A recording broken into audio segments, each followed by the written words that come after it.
가정회복 달 오늘 3주입니다. 세 번째 고넬료 가정의 믿음에 대해서 같이 은혜를 나눠보고자 합니다. 5월달은 가정회복을 통해서 첫 주에는 가장 행복한 가정이 무엇일까? 그러면서 내 내실에 있는 아내는 결실한 포도나무 같으며 내 식탁에 둘레앉은 자녀들은 어린 감람나무 같다 그랬습니다. 그리고 두 번째는 룻이라는 사람이 잘 시어머니 효도해서 다윗의 증조 할머니가 되었다는 그런 말씀으로 같이 은혜를 나눴습니다. 축복받는 가정. 오늘은 고넬료라는 가정의 믿음을 통해서 우리 믿음의 자녀들이 5월달 가정회복 달 우리 신앙 모델 많이 있습니다만 하나님 말씀 꼭 묵상하면서 우리도 이와 같은 하나님 보시기에 칭찬받는 가정이 되기를 원합니다 하는 마음을 가지고 기도했을 때 가정 주인 되신 하나님께서 우리 가정이 하나님 은혜 안에 복된 가정으로 인도해 주실 줄로 믿습니다. 먼저 그러면 고넬료라는 사람이 나오는데 이 사람이 어느 곳에 살았으며 어떤 직업을 갖는 사람이었는가 하는 것들을 1절 말씀을 통해서 알 수가 있습니다. 한번 보겠습니다. 가이사라 지역입니다. 가이사라 지역에 고넬료라고 하는 사람이 있는데 이 사람은 이달리의 부대라는 군대의 백부장이라고 그랬습니다. 가이사라가 어느 지역일까? 한번 자막 보시기 바랍니다. 저희 이스라엘 나라 지도가 깁니다. 저렇게 보면은 동글베개 쳐져 있죠. 지중해에 있는 해안 도시입니다. 보면은 항구 도시인데 여기는 로마 행정관들이 주로 많이 살고 있습니다. 그런가 하면은 왕이나 지방 총독 관저도 있고 거기에 거대한 원형극장도 거기에 있습니다. 헬라인들이 많이 모여 사는 곳인데 이곳에서 이달리아 부대라고 하는 부대가 있습니다. 그 지역에 5개 바로 이 부대 중에 한 부대인데 여기에 백부장입니다. 그러니까 직업 군인인데 장교입니다. 이런 바로 군인인데 장교, 이분이 어떻게 믿음 생활을 잘했을까? 어떤 믿음 생활을 잘했을까? 하나님의 말씀에 그 이름이 기록되어 있을까? 그 가정의 신앙이 먼저 그러면은 가정의 신앙을 한번 봅니다. 2절입니다. 보면은 그가 고넬료라는 사람입니다. 경건하여 온 집으로 더불어 하나님을 경외하며 경건하며 경외한 가정이었습니다. 백성들을 많이 구제하고 또 하나님께 항상 기도하였더니 그래서 여기서 크게 3가지로 나눌 수가 있습니다. 하나는 그 가정의 영적인 부분들입니다. 경건하며 하나님을 경외했다. 그리고 사회적인 측면에서는 백성들에게 많이 구제했고 하나님과 관계에 있어서 항상 기도하는 사람이었다. 이 부분들을 통해서 이런 가정이었구나 하면서 묵상해 봅니다. 경건한 신앙을 갖는 그 가정이었다. 이것은 경건하다는 뜻은 신앙심이 깊다라는 의미입니다. 신앙심이 깊다라는 것은 하나님의 말씀을 들었을 때 이 듣는 하나님의 말씀을 가볍게 여기질 않습니다. 하나님의 말씀으로 받고 하나님의 듣는 말씀을 그냥 가볍게 여기지 않고 말씀에 순종하여서 신앙의 열매를 맺어 나가는 그런 가정이라는 겁니다. 이것이 바로 경건한 가정인데 매사의 모든 일에 계산이나 눈치를 보고 살핀 것이 아니고 헌신적인 믿음을 가지며 모든 삶이 어떤 사람에게 자랑받기 위해서가 아니라 하나님 중심적으로 살아가는 이 가정이었습니다. 그러면은 경건하게 살아가는 사람들에게 주시는 하나님의 은혜가 있습니다. 어떤 은혜일까? 베드로후서 2장 9절 상반절 보겠습니다. 주께서 경건한 자에게는 시험에서 건지실 줄 아시고 그랬습니다. 시험이라고 하는 것은 우리 믿음의 사람들이 살 때 다가오는 수많은 시련이나 유혹이나 어려운 고난을 말합니다. 이런 고난이 온다 할지라도 바로 경건하게 사는 자들은, 신실한 믿음을 갖고 있는 자들은, 신앙심이 깊은 자들은 하나님이 건져주신다고 약속의 말씀을 합니다. 구약에 야곱 아들 중에 요셉이라는 사람이 있습니다. 이분이 경건한 사람입니다. 창세기 39장의 내용입니다마는 이 요셉이가 형제들에게 미움을 사서 노예로 팔려가버린 신세를 집니다. 그것도 이방 나라로 애굽 나라 친위대장 보디발 장군 집에 노예로 팔려가봤습니다. 그런데 요셉이는 경건했기 때문에 그 집에 노예로 간 사람이 가정 총무, 가정 살림을 관리한 사람으로 바로 그를 은혜를 주었습니다. 그런데 요셉이라는 사람이 용모가 아주 뛰어나요. 그래서 보디발 부인이 용모로 뛰어난 벌의 노예로는 이 요셉이를 유혹을 하는 겁니다. 그랬을 때 요셉이가 유혹을 들어주지 않습니다. 이것 때문에 누명을 쓰고 감옥에 들어갑니다. 경건한 요셉은 감옥에서도 얼마나 믿음 안에 살았던가, 감옥을 관리하는, 감옥을 치리하는 사람으로 하나님께서 세워주십니다. 그리고 감옥에서 꿈을 해석해가지고 세상 요즘 같으면 청와대 왕궁으로 입성을 하게 됩니다. 청와대 가서, 왕궁에 가서 이 왕의 꿈을 해석해가지고 총리가 되어버립니다. 아니, 노예로 팔려간 사람이 그 나라도 아닙니다. 이방 나라로 팔려간 사람. 애굽 나라는 그 시대 굉장히 강한 나라였습니다. 이 나라의 왕 다음에 바로 이 총리가 되어버린 것이에요. 경건하게 살아가면 하나님께서 이런 은혜를 베풀어 주심을 여러분 믿으시기 바랍니다. 이 말씀 묵상하시면서 하나님의 자녀들이 때로는 우리 삶 가운데 얼마든지 고난이라는 이 불청객이 다가올 수가 있습니다. 이럴 때 하나님, 내가 믿음생활을 이렇게 잘 하는데 왜 나에게 이런 고난과 어려움을 줍니까? 하고 하나님 불평하지 마시고 요셉이와 같이 고난 중에도 인생의 기회를 찾는 여러분들이 되시기를 바랍니다. 여기서도 기회를 찾을 수가 있다는 것입니다. 어땠을 때? 바로 경건한 믿음, 온전한 믿음을 가지고 살아갔을 때 하나님이 이런 놀라운 은혜를 주신다고 하나님 약속하십니다. 그러면은 경건한 자에게 주시는 유익이 있습니다. 디모데전서 4장 8절입니다. 육체의 연단은 약간의 유익이 있으나 우리 몸이 연약하고 아니면은 좀 잘못된 몸이 되었을 때 운동하세요. 의사들 이렇게 하지 않습니까? 여러분, 우리가 운동을 하면은 육체의 연단은, 육체의 훈련은 유익이 있습니다. 그런데 경건의 연단은, 경건의 훈련은 말씀, 기도, 이런 경건의 훈련은 모든 면에서 유익하다 그 말입니다. 그리고 이 세상과 장차 올 세상에 생명의 약속을 해주신다고 말씀합니다. 우리는 이 건강을 위해서나 이 훈련도 해야 되겠지만, 운동도 해야 되겠지만, 이 경건의 훈련을 위해서 더 열심히 힘쓰는 여러분들이 되시기를 바랍니다. 그런데 이렇게 경건하게 믿음으로 살려고 할 때 많은 사람 도움을 통하여서 아름답게 신앙생활을 해 나갈 수도 있지만은, 말씀 안에 믿음 안에 온전히 살려고 할 때는 주위에서 많은 핍박이 있습니다. 가정 내적의 핍박뿐만 아니라 직장에서나 아니면은 이웃에서나 이모저모 말씀 안에 온전히 살려고 할 때 여러분 다가오는 핍박이 얼마나 많습니까? 그래서 우리가 믿음생활 잘하는 여러분들에게 다가오는 핍박이 있다 했을 때 이 말씀 디모데후서 3장 12절입니다. 꼭 묵상하시기 바랍니다. 큰 소리로 시작. 무릇 그리스도 예수 안에서 경건하게 살고자 하는 자에게 뭐가 있다고 그랬습니까? 박해가 있으리라. 믿음생활 하면서 우리에게 다가오는 수많은 여러 가지 핍박이 왔을 때 내가 뭘 잘못해서, 하나님 내가 뭘 잘못했습니까? 이렇게 여러분 흔들리지 마시고 이 말씀, 그래, 온전히 믿음생활 잘하는 길에도 이렇게 경건하게 살려고 할 때도 연단과 박해가 있다는 것입니다. 이 박해라고 하는 것은 도망하다, 뒤쫓다는 의미가 있습니다. 우리 삶 가운데 이런 일이 얼마든지 있을 수가 있습니다. 이럴 때마다 여러분 믿음의 자녀들은 이 세상 유혹이나 주위에 있는 수많은 여러 핍박이나 이것을 이겨나가기 위해서는 하나님의 말씀 꼭 붙잡고 기도해서 성령 충만함 받아 우리의 목표가 오직 예수 그리스도 바라보며 주님께 소망 갖는 여러분 되시기를 바랍니다. 로마서 5장 3절이야 말씀에도 환난이 인내가 연단이 소망을 줄 암이라고 말씀했습니다. 우리에게 다가오는 수많은 여러 가지 이런 것들 하나님이 소망 주기 위한 것이라고 마음에 새길 때 이런 세찬 풍파가 우리에게 다가온다 하더라도 믿음의 사람들은 흔들릴 것이 아니라 오히려 주여 감사합니다 하면서 이것을 잘 이겨 나가실 줄로 믿습니다.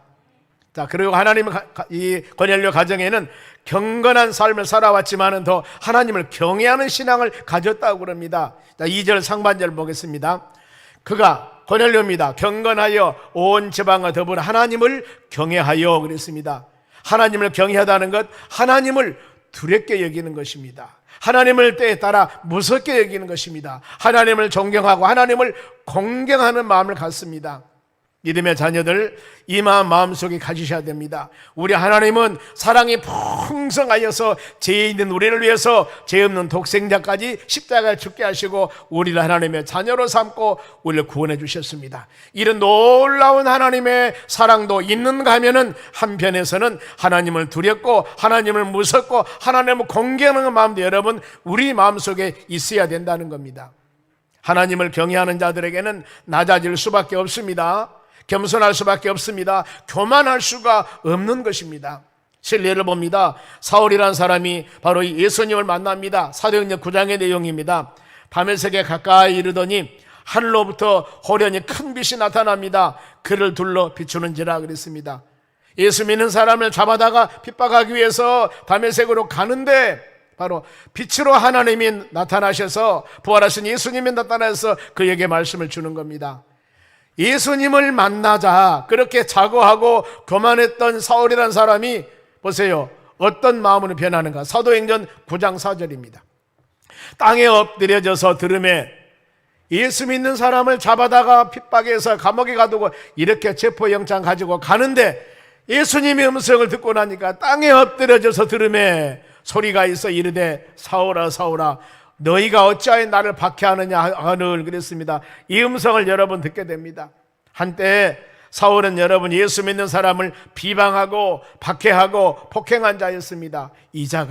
이런 자가 하나님을 만나니까 예수 부활하신 예수님을 만나니까 땅에 엎드려져 버립니다. 굴복하게 됩니다. 낮아지는 자세가 됩니다. 이것이 바로 하나님을 경외하는 자세입니다.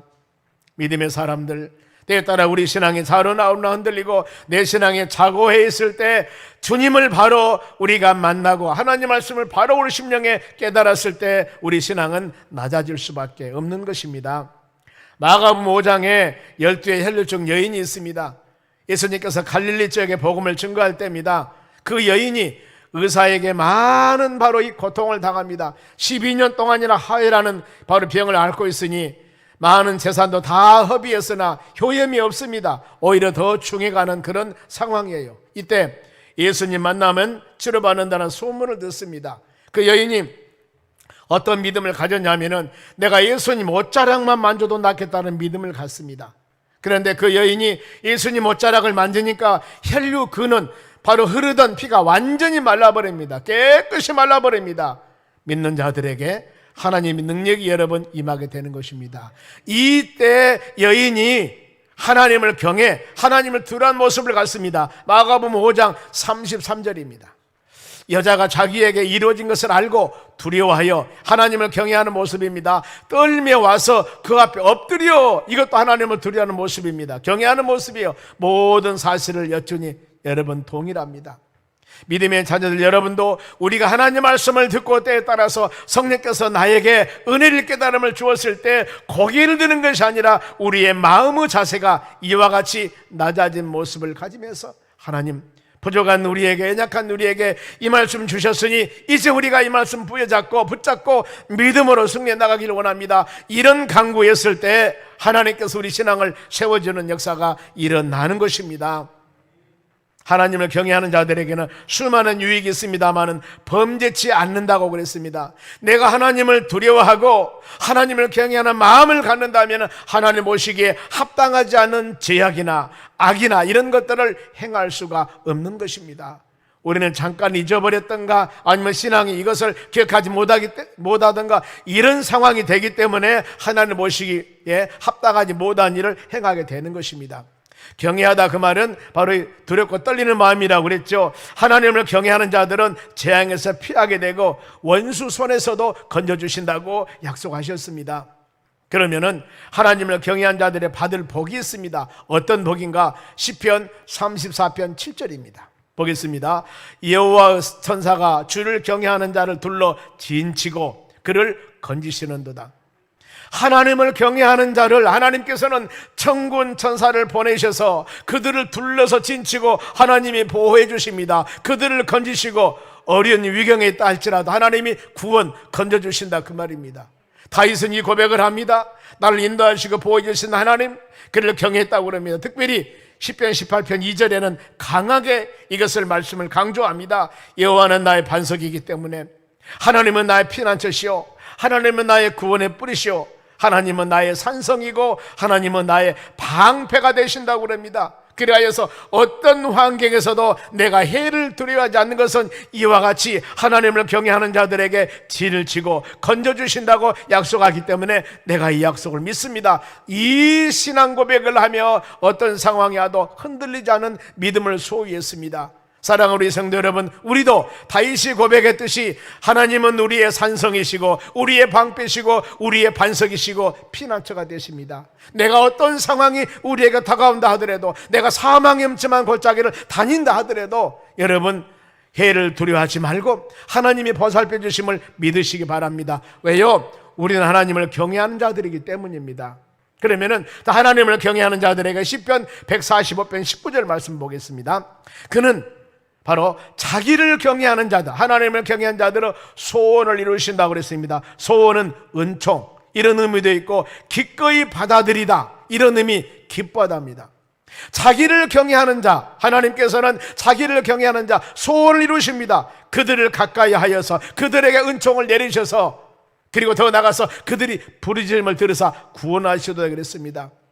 하나님 경외하는 자들, 간절한 마음으로 기도하며 간구할 때 하나님께서는 우리의 간구함을 들으시고 응답해 주신다고 약속 말씀하십니다. 힘든 환경에서도 구원해 주심을 여러분 믿으시기 바랍니다. 여러분은 하나님을 경외하는 믿음의 자녀들입니다. 하나님을 아버지로 부르는 하나님의 자녀들입니다. 예수를 영접하여 하나님의 자녀가 되는 권세를 주어서 이런 능력을 가지고 하루하루 살아가는 하나님의 자녀들입니다. 우리의 삶 가운데 어떤 상황이 다가온다 하더라도 우리는 연약하고 부족하고 넘어지고 쓰러질 수밖에 없으나 우리의 함께 하신 하나님 의지하고 승리해 나가는 여러분들이 되시기를 바랍니다. 그런가 하면은 이 고넬료는 사회적인 부분입니다. 2절 중반절 보겠습니다. 백성을 많이 구제하고, 여러분 구제가 적게가 아닙니다. 많이 구제한다고 그랬습니다. 구제는 자비, 자선, 동정, 즉 가난한 자들에게 기부하는 것을 말합니다.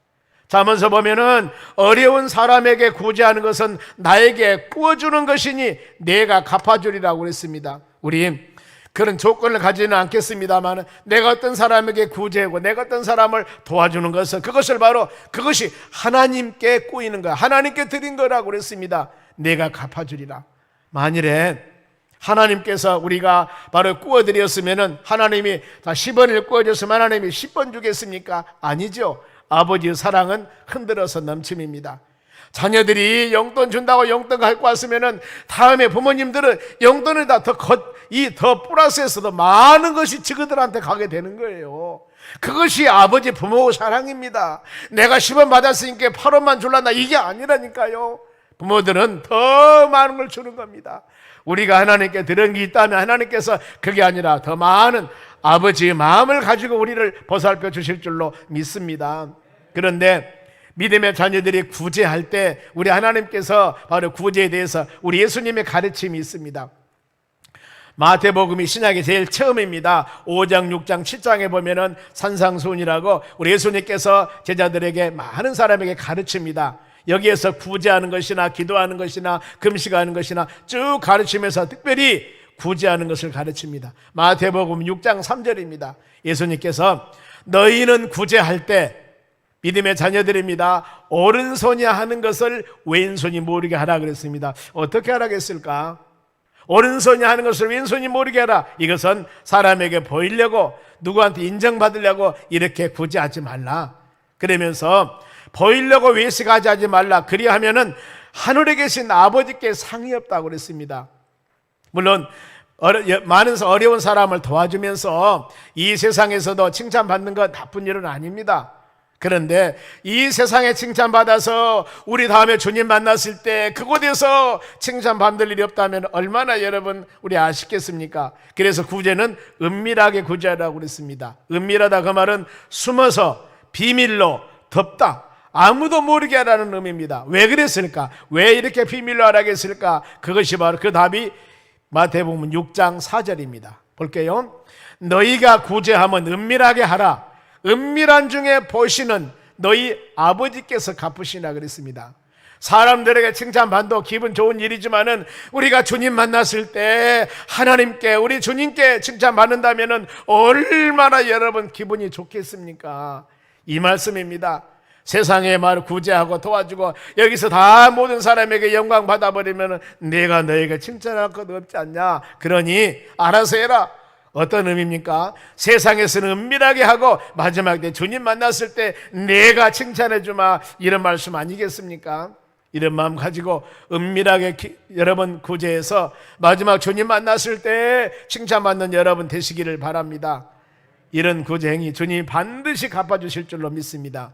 그러면은 가장 우리가 가치 있는 구제가 어떤 것일까? 가장 가치 있는 구제, 누가복음 12장 33절 중반절 보겠습니다. 곧 하늘에 둔 바 다함이 없는 보물이니 거기는 도둑도 가까이 하는 일이 없고 좀도 먹는 일 없느니라. 즉 우리의 보물을 하늘에 쌓으라 그랬습니다.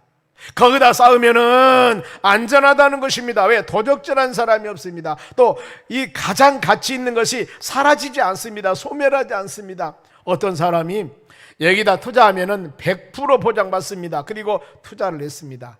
그러면은 내가 투자금에서 많은 이익을 남겨야 되는데 이 회사는 절대 부도나 아니면은 안 되는 회사가 아닙니다. 100% 믿는 회사입니다. 그래서 거기다 투자를 했는데 믿는 도끼의 발등을 지켜버린 겁니다. 이렇게 100% 믿는 그런 회사였는데 그런 회사가 어려움 당하면 어때요?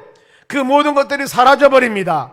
가치가 소멸돼 버립니다. 그런데 하늘나라에 쌓으면은 어떤 상황이 되어도 그 가치가 소멸되지 않고 사라지지 않는다, 그 말입니다. 좀도 먹은 일이 없다고 그랬습니다. 도적도 없다고 그랬습니다. 가장 가치 있는 믿음의 삶을 살아가는 여러분들이 되시기를 바랍니다. 그러면은 고넬료 가정은 하나님과 관계입니다. 2절 하반절 보겠습니다. 하나님께 기도하더니, 여기도 항상이라는 단어가 들어갔습니다. 항상 많이 구제하고 기도할 때도 항상 기도하고, 일이 있을 때 막 주여 주여 하며 기도하는 것이 아니라, 힘들 때마다 기도하는 것이 아니라 항상 기도했다는 겁니다. 기도라는 단어는 붙들어 묶다는 의미가 있습니다. 동에 매달아는 의미가 있습니다. 그래서 여러분, 기도하는 신앙은 하나님과 떨어지지 아니하고 하나님께 붙들어 묶어버리고 하나님께 동에 매여서 하나님과 동행하는 믿음의 삶을 살아가다는 의미가 여러분 있는 겁니다. 내 자신을 부족하고 내 자신이 연약하다 할지라도 하나님께 붙들어 있으면은, 하나님께 동에 매 있으면은 어떤 상황이 온다 하더라도 하나님이 돌봐주실 줄로 믿습니다. 그리하여서 우리는 기도할 때 대충 기도가 아니라 간청하는 기도를 해야 되는 것입니다. 기도의 생활화, 계속적인 기도, 에베소 6장 18절에 무시로 성령 안에 기도하라고 그랬습니다. 18절 19절 말씀에 수시로 항상 성령 안에 기도하라고 그랬습니다. 왜 그러냐면은 마귀의 괴계를 능히 대적하기 위해서, 믿음으로 굳게 서기 위해서가 전제 조건입니다. 우리가 여러분들이 믿음으로 온전하게 서기 위해서 사단 마귀란 놈들이 오는 서자와 같이 삼키자를 찾는데, 이것들을 완전히 대적하기 위해서는 성령의 전신갑주를 입고 무시로 성령 안에서 기도해서 무장하면은 이 모든 것을 넉넉히 이겨 나갈 수가 있다는 겁니다. 본문에 고넬료라는 사람도 기도하는 사람이었습니다. 3절 본문의 상반절 보겠습니다. 3절 상반절. 하루는 제9시쯤 되어 환상 중에 밝게 보매 고넬료가 기도하는 것입니다. 제9시라고 하는 것은 우리나라 시간으로 오후 3시입니다. 그러면은 지금 군인입니다. 지금 가이사라에서 이달리아다 부대 군인이라고 그랬죠. 그런데 지금 군인이 장교입니다. 그런데 이렇게 시간을 정하여서 간절한 마음으로 기도해서 하나님 환상을 본다는 것은 여러분 쉬운 일이 아닙니다. 이와 같이 간절한 마음으로 기도하는 사람이었다는 겁니다. 믿음의 사람 여러분, 우리도 이와 같이 기도 사람이 되기를 바랍니다. 모세의 간청한 기도를 보세요. 이 출애굽기 32장의 내용입니다만은 모세가 시내산에 올라가서 내려오지 않습니다. 많은 백성들이 시내산에서 내려오며 더딤을 보고 세상에 하나님을 섬기는 그들이 금송아지를 만들어서 이것이 우리를 애굽에서 인도해낸 신이라고 그들이 바로 섬기는 겁니다. 기가 막힌 일이죠. 10가지 재앙을 통하여 430년 동안 종상을 했던 그들을 인도했고, 홍해바다가 갈라지게 했고, 마라의 쓴물이 단물로 변해서 먹게 했고, 목마르다 가니까 반석을 쳐서 물이 내게 했고, 먹을 것 없다 가니까 바로 만나와 메추라기를 넣어서 먹여주시고 재워주시고 다 모든 것을 책임져 주셨는데, 더 나가서 낮에는 구름기둥 밤에는 불기둥으로 그들을 인도해 주셨는데, 이런 은혜를 잊어버리고 지도자 모세가 조금 자리를 비니까 우상을 만들어서 이것이 애굽에서 인도해낸 신이라고 합니다. 세상에 이랬을 때 하나님께서 뭐라고 말씀하는지 아십니까? 하나님이 진노를 내려 이 백성을 내가 진멸시켜 버릴 것이다. 하나님이 이렇게 마음을 갖습니다. 이런 음성을 들은 모세가 하나님께 간절히 기도합니다. 하나님, 내 백성 행위를 용서해 주시옵소서, 용서해 주시옵소서. 이렇게 기도할 때 하나님이 뜻을 돌이키사 화를 백성에게 내리지 아니하셨다 그랬습니다. 이 말씀 잘 묵상하시기 바랍니다. 우리의 자녀들의 주위에 있는 많은 사람들이 자로나 우로나 치우치고 범죄한 행위를 하고 하나님 보시기에 책망받을 잘못된 일을 한다 할지라도 믿음의 사람인 우리가 그 영혼들을 위해서 간절한 마음으로 기도하시면은 하나님이 벌을 내리시려고 생각하는 것도 우리의 기도를 들으시고 용서해 주는 역사가 일어날 줄로 믿습니다. 소돔성이 멸망당할 때 소돔성 안에 있는 바로 롯의 가정, 하나님이 아브라함의 기도를 들으시고 롯의 가정을 구원하지 않습니까? 여러분, 우리 주위에 우리 자녀들이나 우리 친척들이나 많은 사람 신앙 안에서 자로나 우로나 치우칠 수가 있습니다. 이런 사람들을 위해서 믿음의 사랑, 비밀난 우리는 간절한 마음으로 기도하셔야 됩니다. 그리하였을 때 놀라운 하나님 은혜를 내려줍니다. 또 한 가지, 두 맹인이 있었습니다. 눈을 못 보는 소경입니다. 마태복음 9장 내용입니다. 여기도 예수님이 갈릴리 사역할 때입니다. 눈 못 본 두 바로 이 맹인이 예수님을 따라오면서 소리를 지른 겁니다. 예수님 지나간다니까 다윗의 자손 예수여, 우리를 불쌍히 여겨달라고 얼마나 간청하는 기도, 얼마나 큰 소리로 바로 기도를 했던가. 예수님이 그 바로 두 맹인에게 가서 내가 능히 할 줄 믿느냐, 내가 네 눈 떠들 줄 믿냐 그랬더니 예수님 말씀이 떨어지자마자 주여 내가 그리하나이다. 그러니까 예수님께서 알았다, 눈을 만지시면서 네 믿음대로 될지다 하면서 눈을 뜨게 만듭니다. 여러분, 이 두 맹인은 소리 지르며 간청한 기도를 통하여서 그들이 눈이 뜨는 역사가 일어났습니다. 우리의 생활 가운데서 이와 같이 간청하게 기도할 제목들이 있을 때 우리는 이와 같이 간절한 마음으로 기도하여서 이런 놀라운 역사, 하나님께서 동일하게 이 모세와 하나님, 더 나아가서 두 맹인의 하나님은 우리의 하나님이십니다. 여러분, 지금도 동일하게 역사하심을 믿고 이런 강구와 믿음을 갖는 여러분이 되시길 바랍니다. 그러면은 고넬료 가정에 헌신이 있습니다. 얼마나 헌신하였을까, 얼마나 하나님을 충성했을까. 4절 중반절을 보겠습니다. 천사가 이르되 너희 기도와 구제가 하나님 앞에 상달되어 기억하신 바가 되었다, 그 말입니다. 평상시에 그들은 인정받기 위한 구제와 기도가 아니었습니다. 위선적으로 누구에게 보이기 위한 헌신과 봉사도 아니었습니다. 어떤 대가를 받기 위한 구제도 아니었습니다. 조건적으로 내가 이거 됐으니까 하나님 이렇게 주세요, 이것도 아니었다는 겁니다. 고넬료는 진정한 헌신은 하나님께 상달되었다고 그랬습니다. 하나님께 올라갔습니다. 다른 의미로 하나님께서 그 모든 것을 받으셨습니다. 그들의 헌신, 그리고 하나님께서 기억하신 바가 되었다고 그러는데 이것은 하나님의 마음에 두다, 하나님이 깊이 생각하셨다, 그 말입니다. 얼마나 복된 일입니까?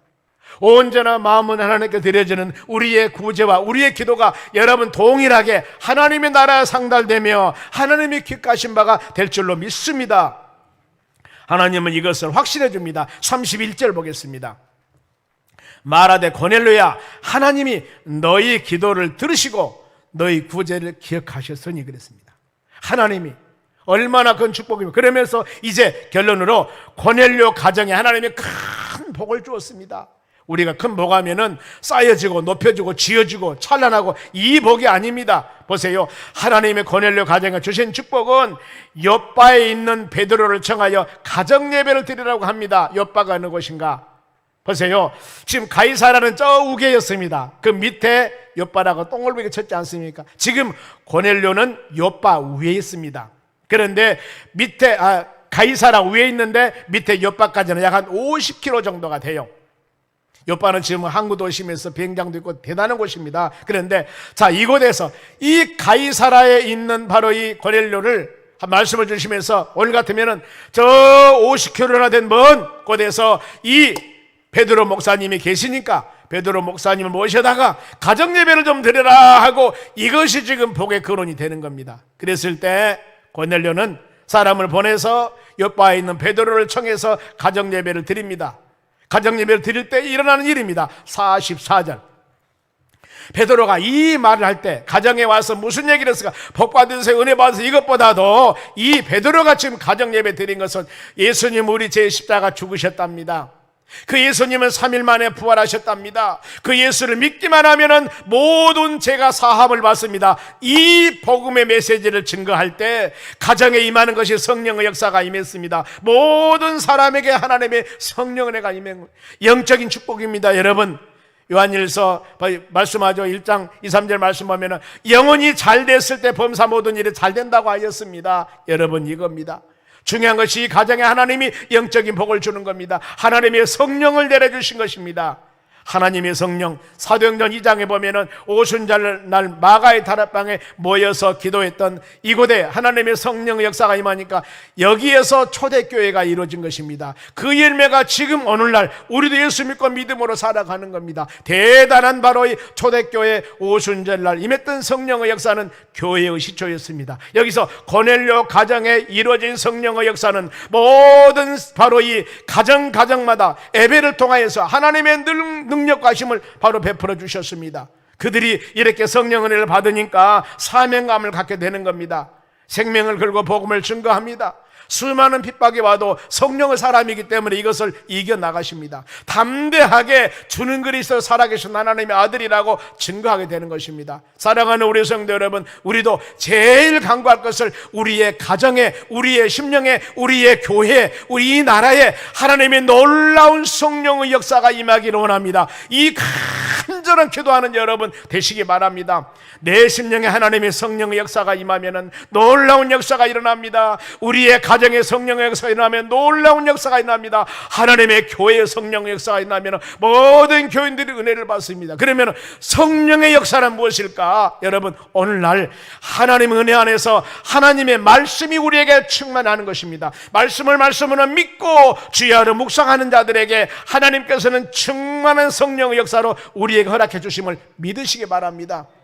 보았니 들었니 뒤집어지니 이것만 성령의 역사가 아니라 하나님의 말씀이 심령 가운데 충만할 때 이것이 성령의 충만함을 믿고 여러분들이 흔들리지 않고 믿음으로 나아가시기를 바랍니다.